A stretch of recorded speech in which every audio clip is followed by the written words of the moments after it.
സഞ്ചാരികളെ വയനാട്ടിലേക്ക് വരൂ.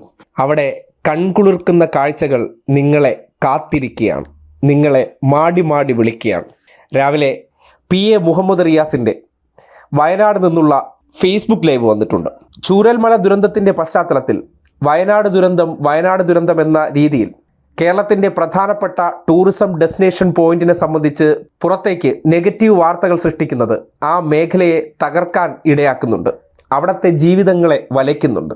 അത് തിരിച്ചറിഞ്ഞ് ടൂറിസം ഡിപ്പാർട്ട്മെൻറ്റ് നടത്തിയ ഇടപെടലിൻ്റെ അടിസ്ഥാനത്തിൽ വീണ്ടും പഴയതുപോലെ സഞ്ചാരികളുടെ ഒഴുക്ക് ആരംഭിച്ച സന്ദർഭത്തിലാണ് വയനാട് സന്ദർശിച്ചുകൊണ്ട് റിയാസ് ദേ ഈ ഗംഭീര വാചകങ്ങൾ പറഞ്ഞു വെച്ചത്.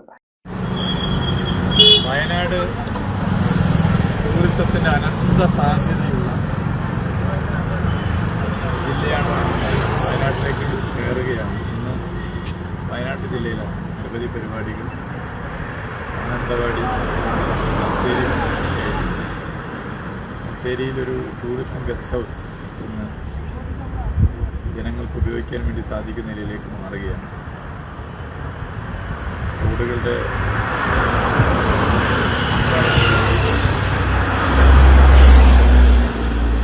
ഈ ഗവൺമെൻറ് വന്നതിന് ശേഷം വലിയ പരിഗണനയാണ് വയനാട് ടൂറിസം.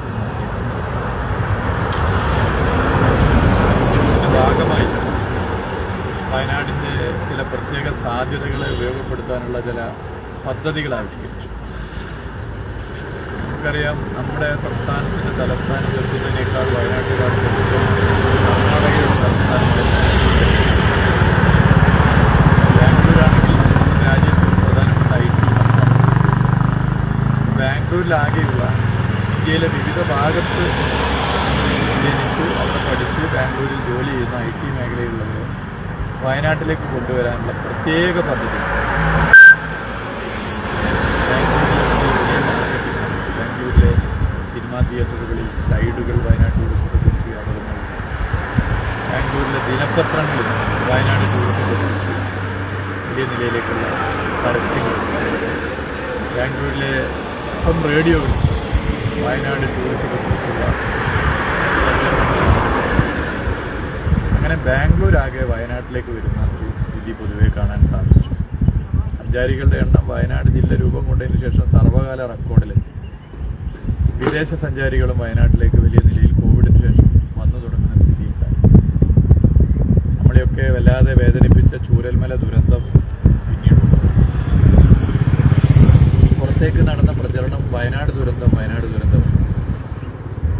വയനാട്ടിലാകെ എന്തോ കുഴപ്പമാണെന്നുള്ള ഒരു തെറ്റായ വാർത്ത അതിൻ്റെ ഭാഗമായി പ്രചരിപ്പിക്കപ്പെട്ടു. ടൂറിസ്റ്റുകൾ വയനാട്ടിലേക്ക് വരുന്നതിനൊന്ന് ഭയപ്പെടുന്നു. ഇത് കണ്ട് വലിയൊരു ക്യാമ്പയിൻ എൻ്റെ കേരളം വയനാട്ടിലേക്ക് വിവിധ ഭാഗങ്ങളിൽ, നമ്മുടെ രാജ്യത്തെ വിവിധ ഭാഗങ്ങളിൽ നിന്നുള്ളവരെ കൊണ്ടുവന്നു അവരെ വെച്ചുകൊണ്ട് വയനാടിൻ്റെ ടൂറിസം സാധ്യത, വയനാടിൻ്റെ പ്രധാനപ്പെട്ട ടൂറിസ്റ്റ് കേന്ദ്രങ്ങൾ ഇവയൊക്കെ പ്രചരിപ്പിക്കുന്ന സോഷ്യൽ മീഡിയ ക്യാമ്പയിൻ സമൂഹം വലിയ നിലയിൽ അത് ഏറ്റെടുത്തു. സഞ്ചാരികൾ പഴയതുപോലെ വീണ്ടും വയനാട്ടിലേക്ക് വരുന്ന സ്ഥിതി ഉണ്ടായി. വയനാട്ടിലിപ്പോൾ റിസോർട്ടൊക്കെ പൂർണ്ണമായും ബുക്ക് ചെയ്യപ്പെട്ടിരിക്കുകയാണ്. സഞ്ചാരികളുടെ ഒഴുക്ക് മനോഹരമായ സ്ഥലമാണ് വയനാട്. വയനാട് ടൂറിസത്തെ വികസിപ്പിക്കാൻ ഇനിയും നമുക്ക് സാധിക്കും. അങ്ങനെ വികസിപ്പിച്ചാൽ നമുക്ക് കേരള ടൂറിസത്തിനൊരു വലിയ കുതിപ്പിന് കാരണമായി മാറും. ഇപ്പോൾ ഈ ബാംഗ്ലൂർ IT ഹബിൽ ഒക്കെയുള്ള IT മേഖലയിലുള്ളവരൊക്കെ തന്നെ ഇന്ത്യയിലെ വിവിധ സംസ്ഥാനങ്ങളിലുള്ളവരാണ്. അവരൊക്കെ വയനാട്ടിൽ വരുമ്പോൾ വയനാടിനെക്കുറിച്ച് സോഷ്യൽ മീഡിയയിലൂടെ ക്യാമ്പയിൻ നടത്തുന്നു. അതിൻ്റെ ഭാഗമായി അവരുടെ ബന്ധുക്കൾ, അവരുടെ നാട്ടിലുള്ള ആളുകൾ മറ്റ് സ്റ്റേറ്റിൽ വയനാടിൻ്റെ അനന്ത സാധ്യതയെ നമുക്ക് ഇനിയും ഫലപ്രദമായി ഉപയോഗപ്പെടുത്താം. വയനാട്ടിലെ റോഡുകളെ മികച്ച റോഡുകളാക്കി മാറ്റാനുള്ള ശ്രമമാണ് നടത്തുന്നത്. ബഹുമാന്യനായ ശ്രീ നിതിൻ ഗഡ്കരിയുമായി കൂടിക്കാഴ്ച നടത്തിയപ്പോൾ ഞങ്ങളൊരു പ്രപ്പോസൽ മുന്നോട്ട് വെച്ചു. അദ്ദേഹം വളരെ പോസിറ്റീവായി അത് എടുത്തിട്ടുണ്ട്. അങ്ങനെ വയനാടിൻ്റെ പശ്ചാത്തല വികസനത്തെ എങ്ങനെ നമുക്ക് നല്ല നിലയിൽ മുന്നോട്ട് കൊണ്ടുപോകാനാകുമെന്നുള്ളത് വയനാടിൻ്റെ ടൂറിസം സാധ്യതയെ ഫലപ്രദമായി ഉപയോഗപ്പെടുത്താൻ അത്ര മനോഹരമാണ്. എല്ലാവരും വയനാട് സന്ദർശിക്കണം, വയനാട് കാണണം, വയനാട് ആസ്വദിക്കണം. വയനാട്ടിലെ ജനങ്ങൾക്ക് ഐക്യദാർഢ്യം പ്രഖ്യാപിക്കണം. കാരണം ചൂരൽമല ദുരന്തം സൃഷ്ടിച്ച ഒരു ആഘാതമുണ്ട്. അതിൻ്റെ ഭാഗമായി വയനാട് ദുരന്തം എന്ന് പറഞ്ഞ പ്രചരണത്തിൻ്റെ ഭാഗമായി വയനാട്ടിലേക്ക് വരുന്ന സഞ്ചാരികളുടെ എണ്ണം നേരത്തെ കുറഞ്ഞിരുന്നു. പിന്നെ അത് വിവരം പറ്റി വയനാട്ടിലെ തേൻനെല്ലിക്ക കച്ചവടക്കാർ മുതൽ എല്ലാ മേഖലയിലുള്ളവരുടെയും ജീവിതം ടൂറിസവുമായി ബന്ധപ്പെട്ടുകൂടി കിടക്കുന്നതാണ്. നമ്മളെല്ലാവരും വയനാടിന് കേരളത്തിന് വേണ്ടി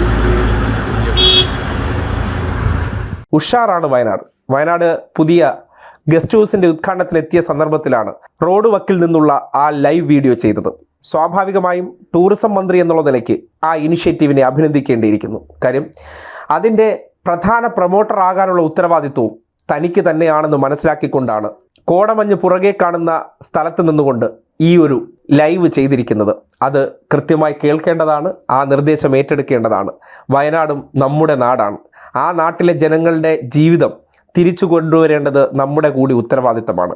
സഞ്ചാരികളെ പ്രതീക്ഷിച്ച് കഴിയുന്ന ആ ജീവിതങ്ങളെ കൈവിടാതെ നിങ്ങളുടെ സഞ്ചാരപാതകളിൽ വയനാടിനെ കൂടി കൂടുതൽ ഉൾപ്പെടുത്തേണ്ടതുണ്ട്. അതിന് ചൂരൽമലയിലുണ്ടായ ദുരന്തം വിഘാതമാകരുത് എന്നാണ് അദ്ദേഹം പറഞ്ഞു വയ്ക്കുന്നത്.